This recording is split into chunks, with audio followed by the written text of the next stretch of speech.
Let's bring in John Sitilides. He's a geopolitical strategist for Trilogy Advisors. And John, as this report we just heard mention, it does seem like Iran is making these last-ditch efforts to really push back against U.S. sanctions. The question here is any of that going to work? No.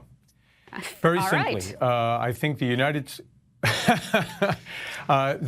States economy is so much larger, so much more influential on a world scale than that of Iran. I mean, I think what you have is a number of countries, especially in Europe and Asia, that are looking desperately to see how they maintain business relationships and continue to bid on Iranian contracts. But in the end, when they have to make a choice between doing business with the United States economy and doing business with the relatively puny, free-falling Iranian economy, push will come to shove, and they'll make the decision that their shareholders and their own publics will demand. John, it's taking control of the strait in tandem with the firing of the finance minister. Is that a sign that the country's president is starting to really feel the pressure here? Well, first of all, for a country that purports to use the ICJ as a basis for resolving international disputes, the Straits of Hormuz constitute an international waterway. It is illegal for any country to, quote-unquote, control the strait. Can they have inordinate military influence there? Yes, they do. And as a matter of fact, it was President Jimmy Carter who in 1979 declared the free passage of energy and all goods through the Straits of Hormuz a matter of American and global interest.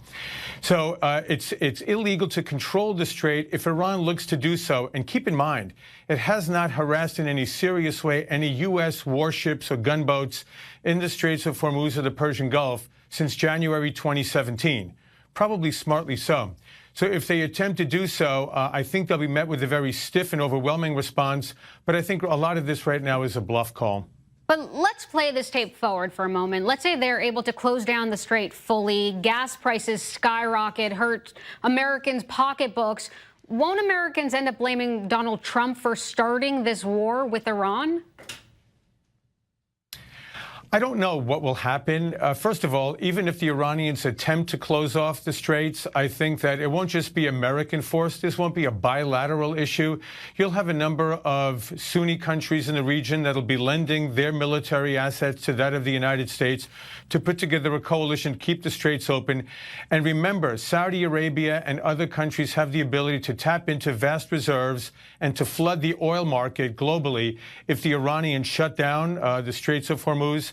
And there's also the shale revolution here in the United States that is able to tap into previously untapped oil reserves and flood the market. So, yes, there'll be upheaval in pricing for several weeks, but it could stabilize, especially if there's a sense that the Iranians will not be able to close off the straits for much longer.